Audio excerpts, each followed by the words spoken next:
서로 사랑하라라는 주제로 이제 3주 동안 함께 말씀을 나누려고 하는데요. 오늘은 사랑의 시작, 입술이라는 제목입니다. 요한 1서 사랑에 관해서, 우리 하나님의 사랑과 성도들의 사랑에 관해서 아주 풍성한 말씀을 담고 있는 성경인데, 요한 1서 말씀을 좀 함께 살펴보기를 원해요. 여러분들 넷플릭스 많이 보실 텐데, 요즘 전 세계에서 우리가 막 계속 1위를 하고 있습니다. 80 몇 개국에서 다 1위를 했다고 하는데, 지난번에 잠깐 이야기 나눴던 오징어 게임. 그런데 저는 오징어 게임 1위도 물론 주목할 만하지만, 또 한편에서 나타나는 새로운 드라마 한 편을 좀 마음에 새겼어요. 뭐죠? 갯마을 차차차. 저희 아내가 열심히 보고 있는데, 어제도 집에 들어가니까 그것도 보고 있더라고요. 그래서 반가운 척 하더니 또 그거 가서 막 보고 있길래 옆에서 같이 봤는데, 따뜻해요. 좋아요. 되게 좋아요. 그래서 저도 처음부터는 안 봤는데 중반부터 보고 있어요. 이제 거의 다 끝나가는 걸로 알고 있는데, 그 드라마가 굉장히 따뜻한 이유가 다들 아시겠지만, 불륜, 이혼, 살인, 출생의 비밀 이런 게 없어요. 드라마가 가끔 어두운 면도 잠깐 나오기는 하는데 대체적으로 따뜻하게 이야기가 흘러갑니다. 그래서 제가 보다가 문득 그런 생각이 들었어요. 거기 안에 물론 주인공과 주인공들의 사랑도 등장을 하지만, 보조 인물, 옆에 있는 인물들도 계속해서 사랑에 대해서 이야기를 해요. 이혼한 부부가 여전히 마음속에 품고 있는 애틋한 사랑이라든지, 부모와 자식, 혹은 친구, 혹은 새로 시작하는 연인들, 오래된 부부들, 다양한 관계로 인간관계가 등장을 하는데 대체적으로 다루는 이야기가 사랑이에요. 그래서 사람과 사람이 사랑을 나누면서 자기들 인생에 다가오고 있는 인생의 좀 독특한 고난들, 내 인생의 역경들, 우리만 마주하고 있는 이 상황들을 각자 알아서 극복해 가는데, 그 중심에 사랑이라는 주제가 있습니다.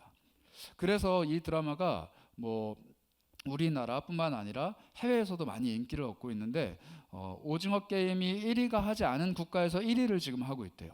그만큼 우리나라 드라마가 또 영화가 흥행의 여러 가지 요소들, 기술적인 요소들이나 스토리의 강점이 있기도 하지만, 사랑이라는 주제가 좀 통하고 있는 것은 아닌가라는 생각이 들었어요.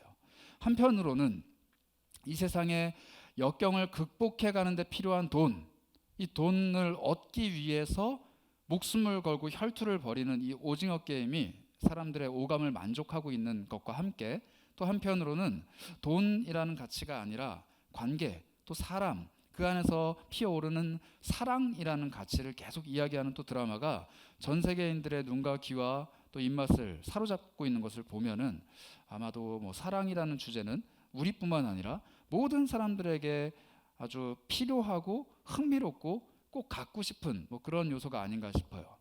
그래서 사람은 누구나 다 사랑을 갈구합니다.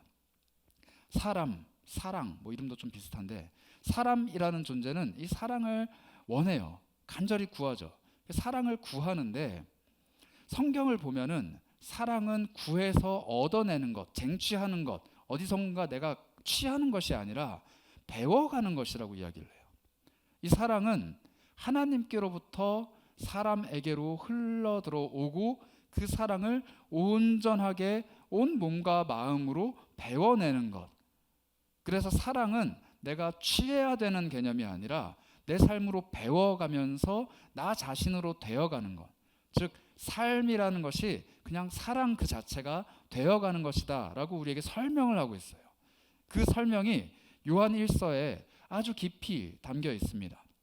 그래서 우리가 3주 동안 요한 1서를 살펴보면서 사랑이라는 것, 그리고 특별히 우리 그리스도인들이 배워가야 할 사랑이 무엇인가 함께 생각을 보려고 해요. 그런 의미에서 여러분들에게 한 가지 좀 질문을 던지고 싶은데, 여러분들은 사랑을 얼만큼 배우셨습니까? 연애를 많이 해본 친구들이 있을지도 모르겠지만, 우리 청년들 중에 연애를 많이 하면 할수록 사랑을 잘 알 수 있던가요? 많은 사람들을 만나면서 다양한 사람들과 함께 사랑을 나누었다고 해서 우리가 사랑을 잘 베풀 수 있느냐 말입니다. 꼭 연애가 아니더라도 내 주변에 사랑을 나누는 관계들, 친구들, 가족들, 혹은 마음을 나누는 동료들, 수많은 사람들이 내 주변에 많이 있다고 한들, 우리가 사랑을 잘 배우고 있는지는 한번 점검을 해봐야 돼요.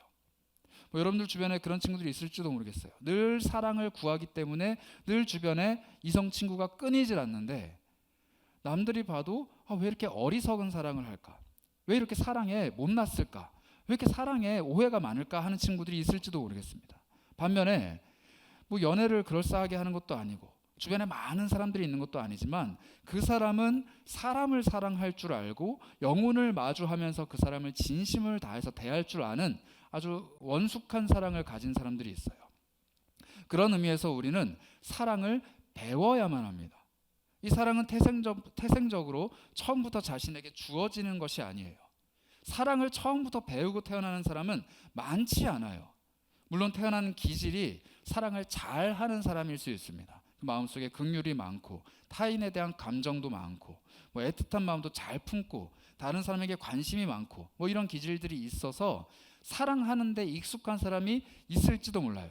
혹은 부모님으로부터 사랑을 어릴 때부터 풍성하게 잘 공급받아서 그 사랑을 흘려보내는데 익숙한 사람이 있을지도 모릅니다. 그러나 제가 말씀드리는 이 배워야만 한다는 사랑은 우리가 사람 대 사람의 관계에서 내가 할 수 있는 베푸는 사랑을 뛰어넘는 사랑이에요. 성경이 말하는 하나님의 사랑.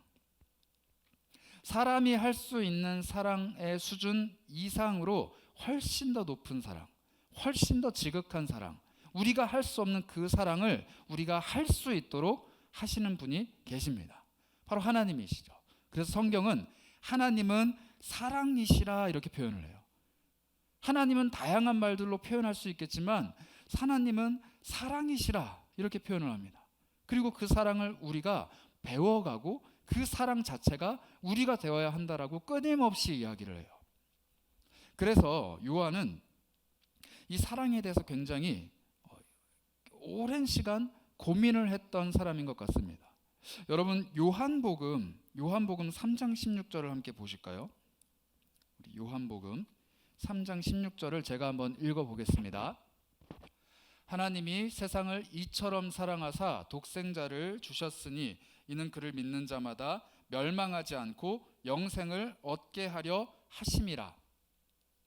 이 요한이라는 사람이 요한 1서도 썼고 요한 복음도 썼는데 이 사람이 사실 이 요한 복음과 요한 1서를 굉장히 나이가 들었을 때 적었어요. 그러니까 예수님이 부활하시고 승천하신 후에 얼마 지나지 않아서 마태복음, 마가복음, 누가복음이 기록이 됐는데 사도들 11명의 사도들이 순교를 당합니다. 그래서 다 한 명씩 한 명씩 죽어서 없어져요. 그런데 요한은 굉장히 오랫동안 살아남았어요. 뭐 전해지는 바로는 94세까지 살았다고 합니다. 근데 이 사람이 말년에 노년에 요한 복음을 기록을 했는데 이 사람이 하나님의 아들 예수님이 이 땅에 오시는 것을 표현하면서 이렇게 얘기를 한 거예요. 하나님이 세상을 이처럼 사랑하셨기 때문에 예수 그리스도를 보내주셨다. 여러분 예수님이 이 땅에 오신 이유는 뭐 다양한 이유들이 있겠지만 가장 중요한 이유는 우리를 죄에서 구원해 내시고자 오신 거예요. 그래서 예수라는 이름의 뜻이 자기 백성을 그들의 죄에서 구원해 낼 자라는 겁니다.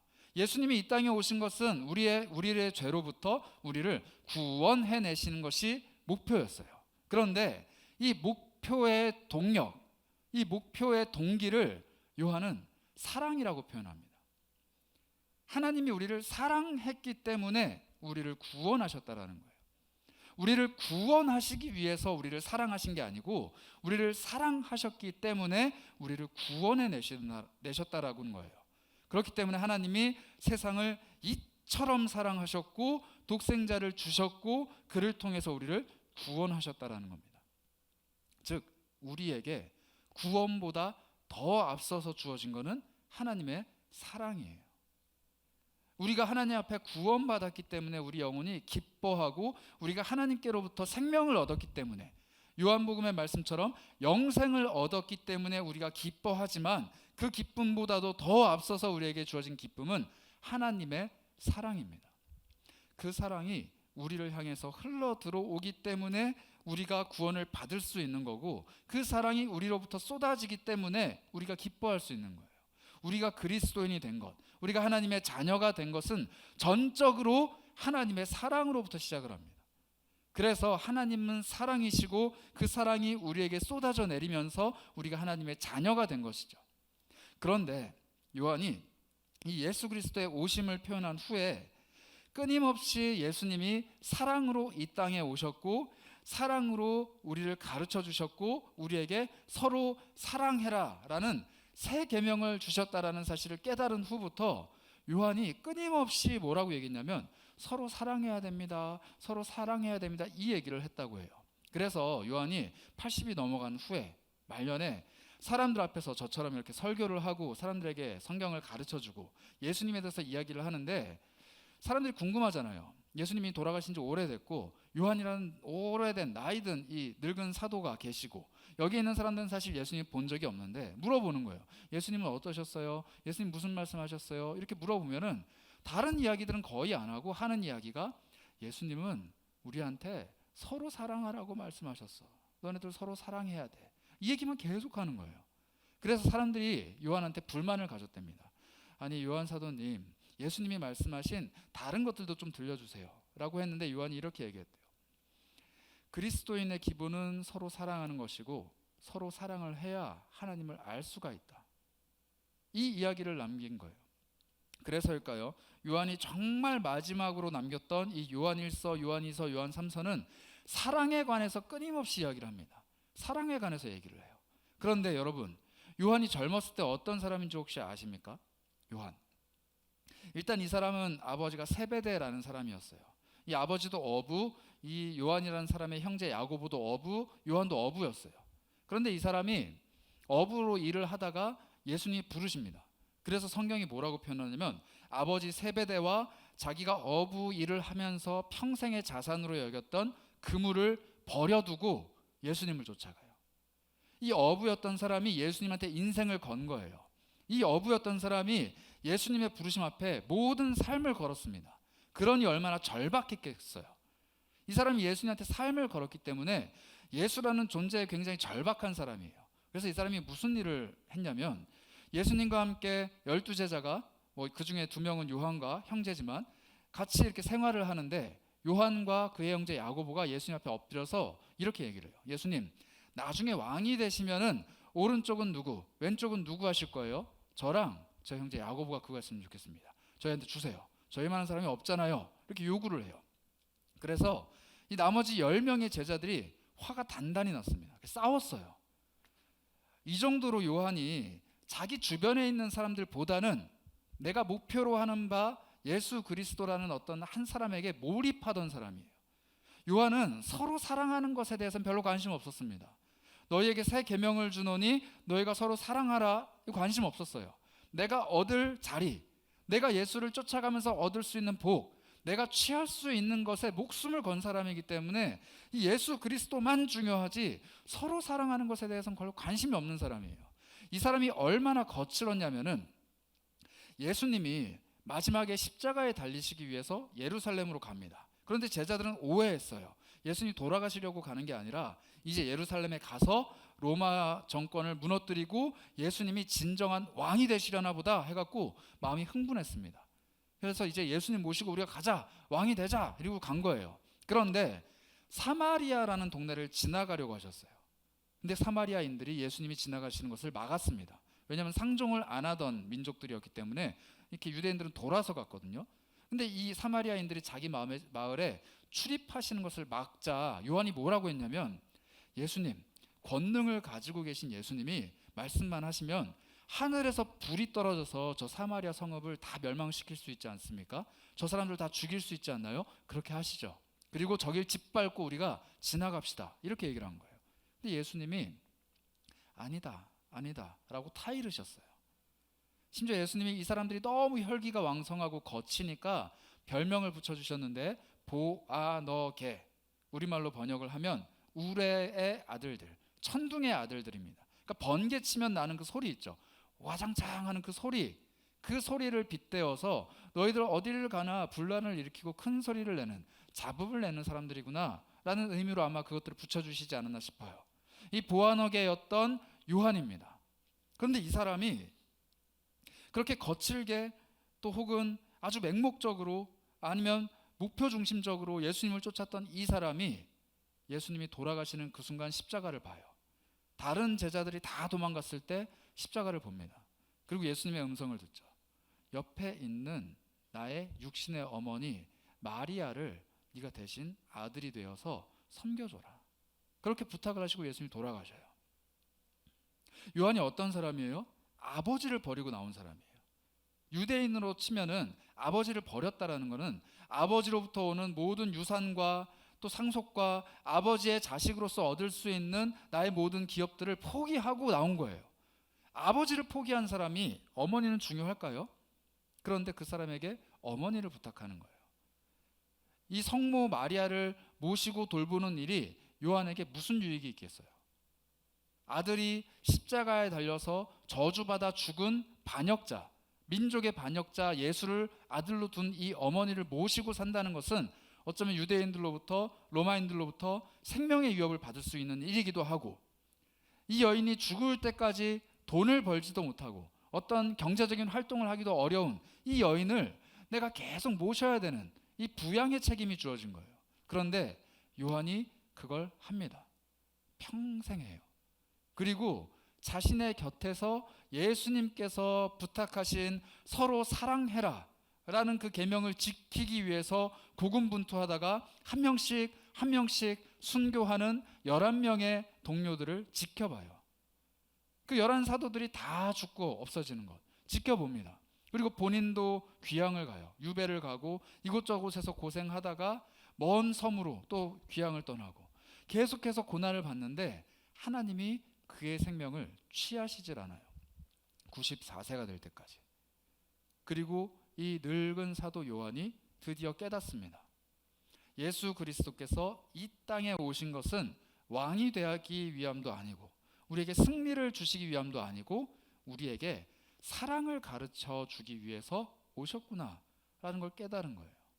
그래서 그 혈기왕성하던 요한, 유일하게 살아남은 전 세계에 있는 수많은 그리스도인들과 모든 교회로부터 존경을 받아 마땅한 유일하게 남은 사도가 그저 이야기하는 것이 서로 사랑해야 됩니다. 서로 사랑해야 돼요. 이 얘기만 하고 있는 거죠. 그리고 그 이야기를 이 서신서에 담아서 우리에게 전합니다. 이 사랑이 얼마나 애달픈 것인지 요한일서 3장 16절인데요. 우리 한 장만 넘겨보시면은 요한복음 3장 16절이 이 땅에 오신 하나님의 아들 독생자로 우리에게 주어진 사랑을 얘기했다라면 요한 1서 3장 16절은 조금 다른 부류의 사랑을 이야기합니다. 함께 읽어볼까요? 함께 읽겠습니다. 시작. 그가 우리를 위하여 목숨을 버리셨으니 우리가 이로써 사랑을 알고 우리도 형제들을 위하여 목숨을 버리는 것이 마땅하니라. 요한이 평생에 걸쳐서 이해하고 요한이 평생에 걸쳐서 깨달은 사랑이 이거예요. 이 땅에 사랑으로 오신 예수님이 목숨을 버리셨는데 그 목숨을 버리는 십자가를 바라보면서 우리는 사랑이라는 것을 알 수 있다.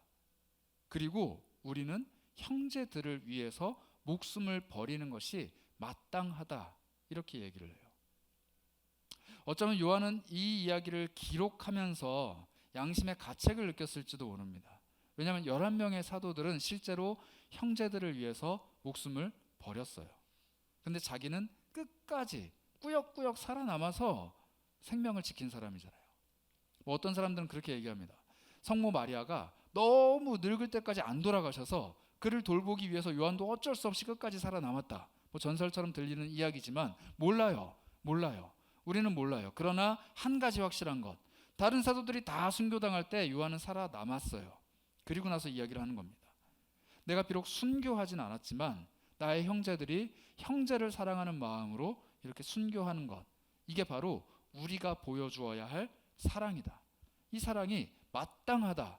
이렇게 이야기를 하는 거예요.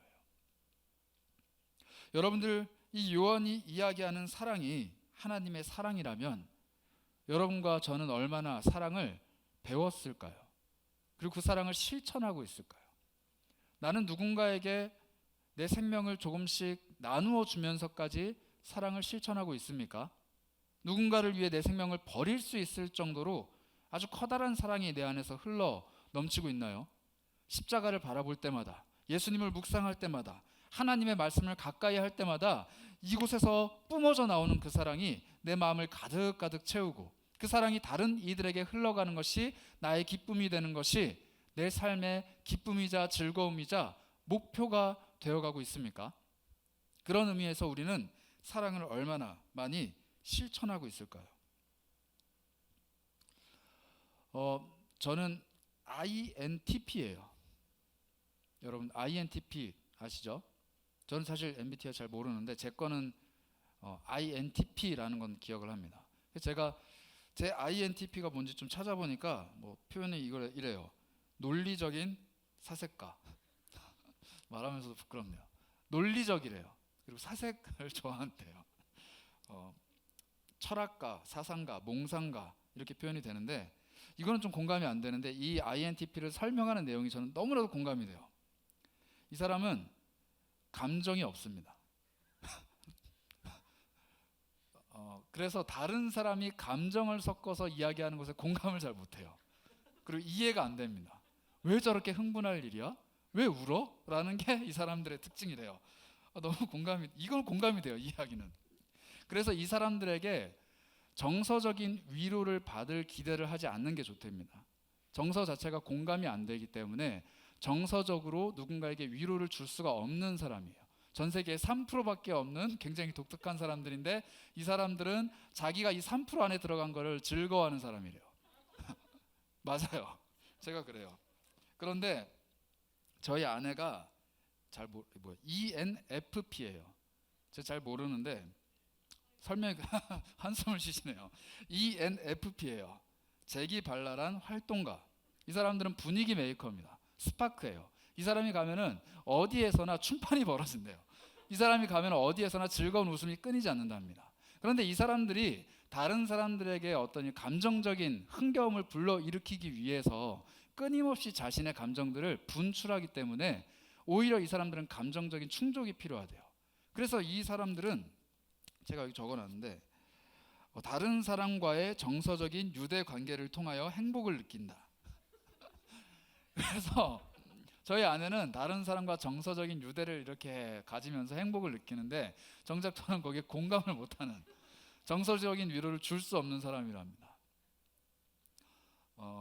그래서일까요? 저는 아내로부터 정서적인 충족을 많이 받아요. 그러면서 한편으로는 제가 아내에게 정서적인 충족을 주기 위해서 노력해야 된다라는 건 알고 있지만 사실 잘 실천하진 않습니다. 근데 여러분들 어떠세요? 내가 누군가를 사랑해야 된다라는 걸 알고 있지만 그 사랑을 실천하는 게 사실 좀 어렵지 않나요? MBTI 성향 때문이 아니라 만약에 제가 다른 성향이었어도 사실 아내를 사랑하거나 여러분들을 사랑하거나 혹은 누군가를 사랑하는 일이 힘들었을 거예요. 왜냐하면 사랑은 그리스도인의 정체성이기 때문입니다. 우리가 사랑해야 되는 사람이라면 마땅히 우리는 사랑을 해야 돼요. 그런데 우리가 그리스도인답게 살아가는 것을 극도로 싫어하는 존재들이 있죠. 우리가 그리스도인답게 변화되어 가는 것을 극도로 거부하는 존재가 있어요.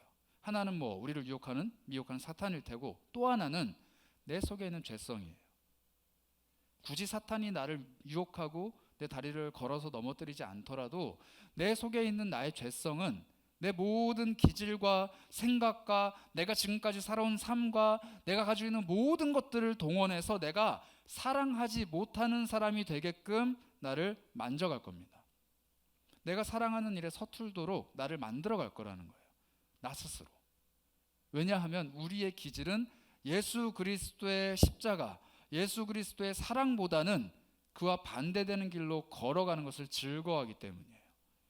그러므로 우리는 사랑하지 않는 것을 즐거워하는 사람입니다. 우리는 다른 사람을 사랑하는 일보다 미워하는 것에 더 익숙한 사람이에요.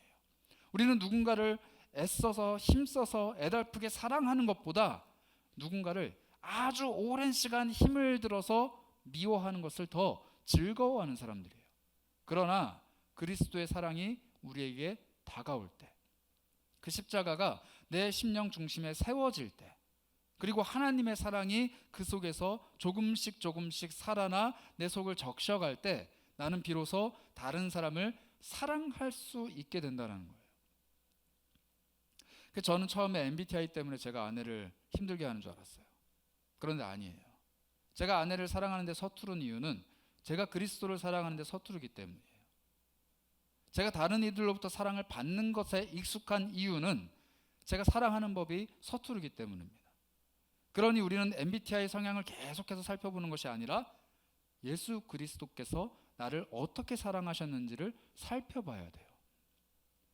이제 여기에 계신 많은 청년들, 연애를 하고 있는 분들도 있고 하실 분들도 있고 그 연애가 결실로 사랑의 열매로 맺어져서 아마 가정을 이루게 될 분들도 있을 겁니다. 그 연애, 사랑의 관계가 우리들에게 무엇을 충족시켜 주나요? 삶의 안정감 혹은 육체적인 만족감, 어떤 지적인 우리의 정서적인 만족감을 채워주는 존재로서만 연애를 한다면 세상의 사랑과 다를 바가 없죠. 그러나 한 가지 확실한 것, 그리스도인들의 연애, 그리스도인들의 사랑이라면 그 안에 십자가가 깊이 세워져야 됩니다. 그리고 서로를 통해서 하나님을 볼 수 있어야겠죠. 서로의 관계를 통해서 하나님을 알아야 되는 거예요. 그리고 상대방을 사랑하는 그 사랑이 그냥 내 속에서 뿜어져 나오는 어떤 호르몬이나 관계나 혹은 그 시간들이 주는 그런 일상적인 사랑이 아니라 정말로 그리스도 안에서 저 영혼을 사랑할 수 있는 하나님의 사랑이 내 안에 있는지 끊임없이 구해야 된다는 거예요. 그래서 수많은 청년들에게 이렇게 조언을 합니다. 연애를 하는 것은 준비가 돼 있어야 된다.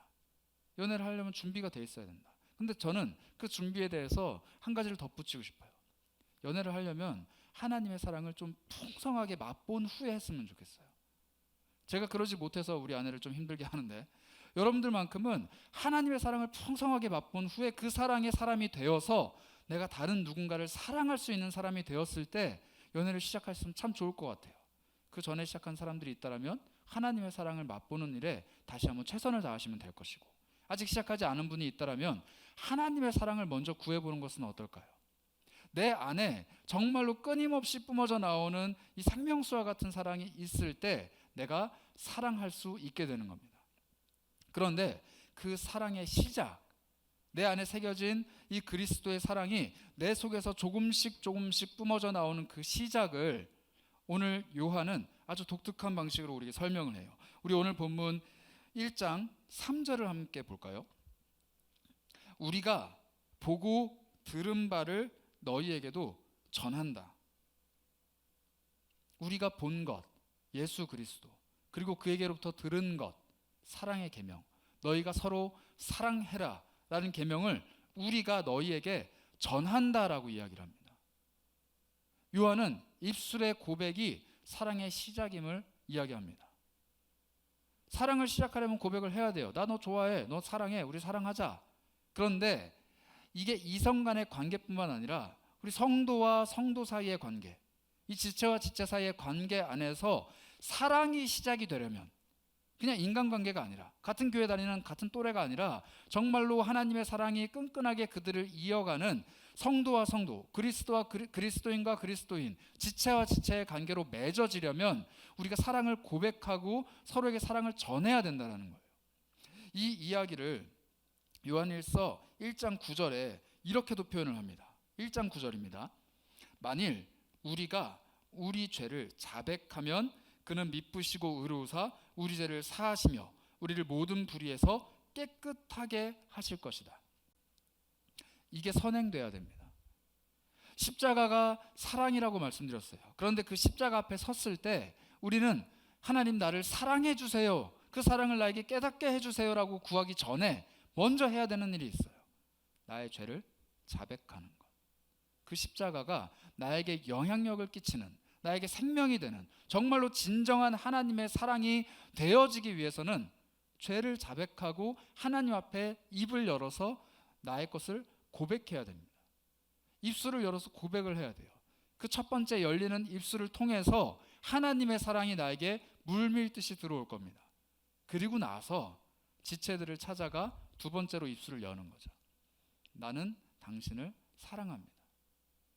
만약 여러분들이 누군가를 사랑하는 일에 서툴다면, 혹은 내가 사랑을 전하는 일에 서툴다라면 한번 스스로 돌아보셔야 돼요. 나는 십자가 앞에서 내 죄를, 내 모습을 고백하고 하나님의 사랑을 얻는 일에 서툰 것이 아닌가. 하나님의 사랑을 누리는 일에 서툴다 보니 그 사랑을 전하는 일도 서툰 거예요. 하나님의 사랑을 아주 편협적으로 조금만 느끼다 보니 그 사랑을 나누어 줄 겨를이 없는 거죠. 그러나 하나님 앞에서 죄를 고백하고 하나님 앞에서 내 자신을 드러내고 하나님 앞에서 내가 이러한 사람입니다 라고 잘 이야기할 수 있는 사람, 입술을 열 줄 아는 사람은 그 하나님의 사랑이 나에게로 물밀듯이 들어오는 것을 경험할 거예요. 그리고 다른 이들에게 가서 그 사랑을 전하는 것이 아주 익숙할 겁니다. 왜냐하면 들어오는 그대로 내보내면 되니까요. 우리가 오늘은 나 자신을 돌아봤으면 좋겠어요. 나는 과연 얼마나 하나님 앞에서 내 모습, 나의 죄, 나의 것들을 드러내놓고 말하며 고백하는가, 입술을 열고 있는가, 그리고 하나님의 사랑을 얼마나 체험하고 있는가, 느끼고 있는가, 그리고 얼마나 그 사랑을 다른 누군가에게 전하고 있는가. 그래서 여러분들과 3주간 이 말씀을 나누면서 한 찬양을 좀 제가 골라봤는데요. 이 찬양의 고백이 정말로 구구절절 우리들의 마음, 또 오늘 우리가 함께 나눈 이 이야기들을 담고 있습니다. 하나님의 사랑이라는 찬양인데요. 우리 가사를 한번 띄워주시겠어요? 이 가사가 이렇게 시작을 합니다. 사랑을 구하는 사람, 눈물을 아끼지 않고 기쁨을 함께 나누는 사람, 용서를 구하는 사람, 완전한 사랑으로 함께하는 행복을 얻은 사람. 저는 이 두 번째, 용서를 구하는 사람이 우리에게 먼저 있어야 되지 않나 싶어요. 하나님 앞에 찾아가서 용서를 구할 때 그 완전한 사랑이 나와 함께합니다. 그 함께하는 행복을 우리가 누릴 수 있어요. 그렇게 되면 첫 번째, 사랑을 구하는 사람이 될 수 있는 거죠. 사랑을 구하는 사람은 다른 사람들을 위해서 눈물을 아끼지 않고 함께하는 기쁨을 전할 수 있는 사람. 우리 이렇게 사랑을 구하는 사람들이 되었으면 좋겠습니다. 그보다 먼저 용서를 구하는 사람이 됐으면 좋겠어요. 십자가 앞에 나아가서 나의 용서를 구하는 입술을 열어 하나님께 고백을 하고 그 고백 끝에 얻어지게 된 풍성한 사랑을 힘입어서 다른 누군가를 찾아가 사랑을 전할 줄 아는 사람들이 우리 모두가 되었으면 합니다. 옆에 있는 지체들, 그냥 인간관계인가요? 나와 함께하는 가족들, 어쩔 수 없이 맺어진 운명인가요? 내가 속해 있는 그 공동체들, 어쩌다 보니 살다가 만난 사람들인가요? 아니에요. 하나님께서 나를 구원하시고자 하는 목적일 수도 있습니다. 그를 구원하고 그에게 사랑을 베풀어 주신 하나님, 그리고 그가 어디를 가든지 누구를 만나든지 어디에 속해 있든지 그 사랑을 그곳에서 펼쳐 보이기를 원하시는 하나님, 오늘 나에게 사랑해야 되는 사람을 주셨습니다. 오늘 나에게 사랑해야만 하는 사람들을 주셨어요. 그런데 어려워요. 사랑만큼 어려운 게 없습니다. 그러기 위해서 우리는 다시 한번 십자가를 바라봐야 해요. 그리고 그 십자가로부터 쏟아지는 그 사랑을 맛보아야만 합니다. 그 결심, 그 믿음의 고백을 담아서 함께 찬양하기 원합니다. 여러분들의 찬양의 고백이 그런 고백이 됐으면 합니다. 사랑을 구하는 사람, 또 용서를 구하는 사람, 다른 이들을 향해 사랑을 베풀 줄 아는 사람, 우리 그런 고백으로 하나님 앞에 함께 찬양하도록 하겠습니다.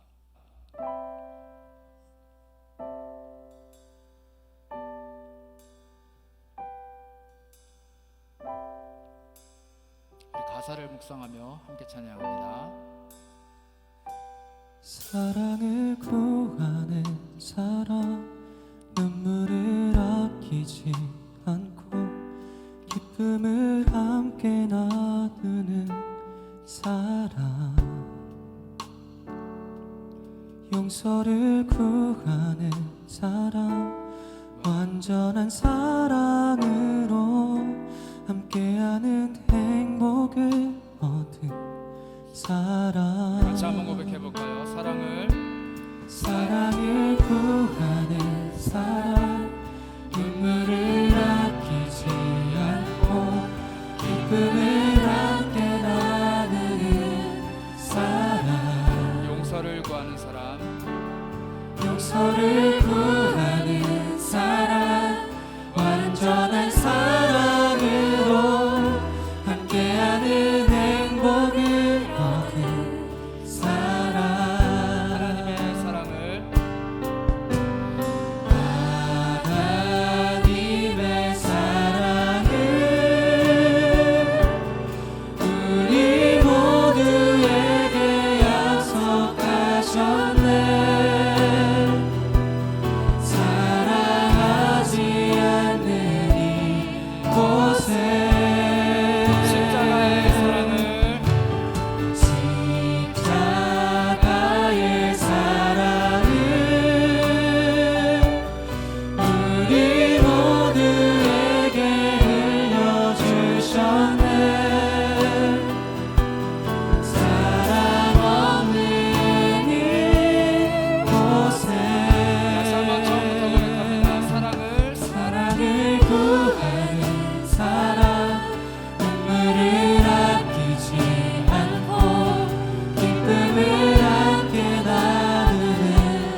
눈물을 아끼지 않고 기쁨을 함께 나누는 사랑 용서를 구하는 사랑 완전한 사랑으로 함께하는 행복을 얻은 사랑. 우리 함께 기도하기 원합니다. 여러분 한번 눈을 감고 잠잠히 생각해 봤으면 좋겠어요. 하나님의 사랑이 내 안에 있는가? 십자가의 그 사랑이 나에게 주어졌는가? 내가 그 사랑을 잘 누리고 있는가? 돌아봤으면 좋겠습니다. 그 누가 하나님의 사랑 앞에서 나는 사랑이 풍성한 사람입니다 라고 말할 수가 있을까요? 그 누가 예수 그리스도의 십자가 앞에 서서 내가 저만큼 사랑할 수 있습니다 자신할 수 있을까요? 할 수 없어요. 그런데 하나님이 하라고 하십니다. 할 수 없는데 하나님이 할 수 있다 말씀하십니다. 예수님이 분명히 우리에게 말씀하셨어요. 나를 따르는 자는 자기 십자가를 지고 내 뒤를 따라온다. 십자가의 그 사랑이 우리에게 주어졌습니다. 그리고 우리 한 사람 한 사람이 짊어진 그 십자가가 바로 사랑입니다. 우리가 삶을 살아가는 그 모든 여정, 모든 길은 사랑의 길이에요. 우리가 사랑이 흘러넘치는 사람이 되길 원합니다. 사랑을 구하는 사람이 되길 원합니다. 그 사랑을 통하여 우리가 세상 속에서 사랑을 전하는 사람이 되었으면 좋겠어요. 사랑할 줄 모르는 이곳, 사랑하는 이가 아무도 없는 이곳에서 내가 사랑을 전하는 사람이 되었으면 합니다. 우리 함께 기도하겠습니다. 여러분들, 내 속에 사랑이 없음을 안타까워하지 마시고 내가 십자가를 붙잡을 능력이 없음을 안타까워하셨으면 좋겠어요. 내 안에 사랑이 없음을 두려워하는 것이 아니라 십자가 앞에서 사랑을 깨닫지 못하는 나 자신을 두려워하셨으면 좋겠어요. 그러나 그 모든 안타까움과 두려움 끝에 예수 그리스도의 십자가 사랑이 다시금 나에게 회복이 될 겁니다. 하나님의 사랑이 내 안에 풍성하게 될 거예요. 그때 내가 사랑의 사람으로 거듭날 수 있습니다. 이 시간 기도하실 때 간구하시길 원해요. 하나님, 내 안에 사랑이 흘러넘치기 원합니다.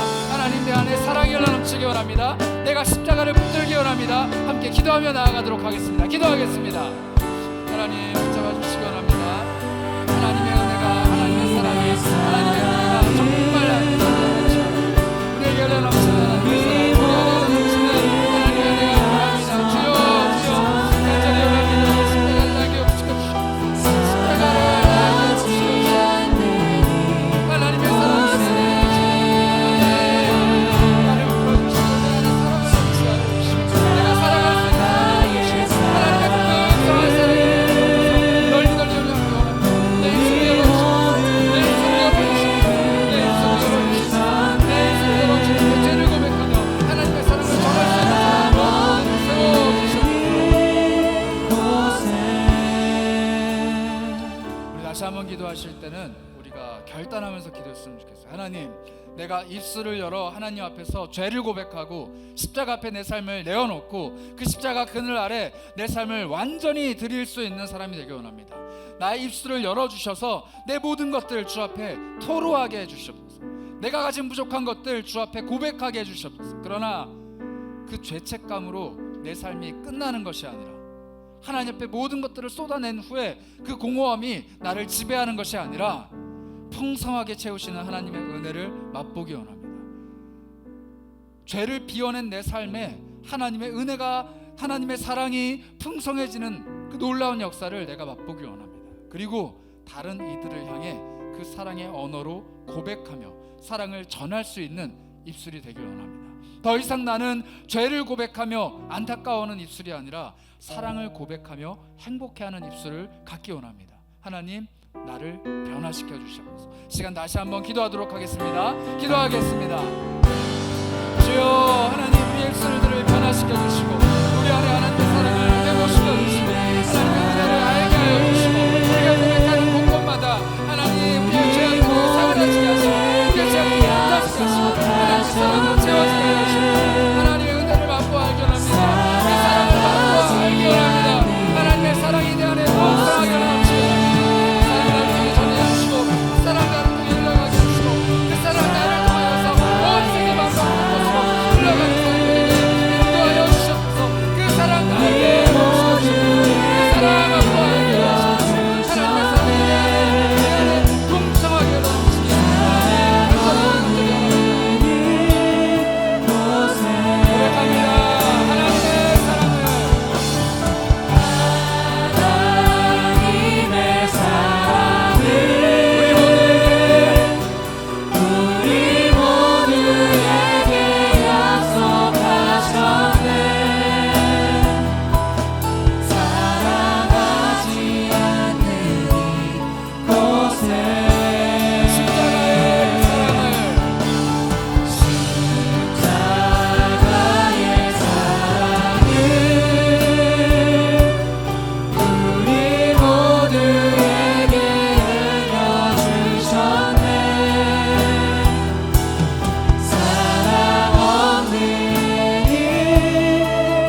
용서를 구하는 사랑 완전한 사랑으로 함께하는 행복을 얻은 사랑. 그렇습니다. 주님, 우리 안에 사랑이 없음을 고백합니다. 사랑이 가득 채워져야 되는 내 심령 속에 사랑보다는 내 정욕으로, 내 생각으로, 내 힘으로 끊임없이 저지른 죄악이 가득 채워져 있음을 고백합니다. 하나님, 우리에게 사랑으로 다가와 주신 예수 그리스도의 그 십자가 앞에 내 모든 죄를 내려놓습니다. 고백합니다. 그리고 그리스도의 보혈의 능력을 다시 한번 힘입기를 간절히 구합니다. 하나님, 내 속에 더 이상 죄악이 가득 찬 것이 아니라 하나님의 사랑이 가득 채워지길 원합니다.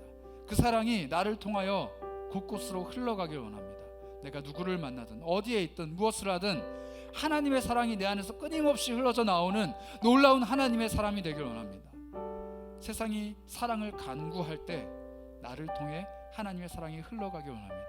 내 주변에 사랑을 정말 목말라 하는 그 사람에게 나를 통하여 하나님의 사랑이 흘러가길 원합니다.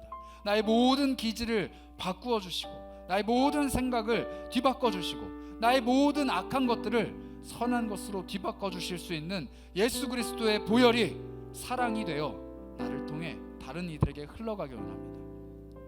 사랑을 구하길 원합니다. 용서를 구하길 원합니다. 나를 통해 함께하는 기쁨이 내가 속한 모든 곳에서 일어나길 원합니다. 그렇게 세상 속에서 하나님의 사랑을 전하고 하나님의 사랑을 세워가는 우리 모두가 되기를 간절히 구합니다. 우리 주 예수 그리스도 이름으로 기도합니다. 아멘.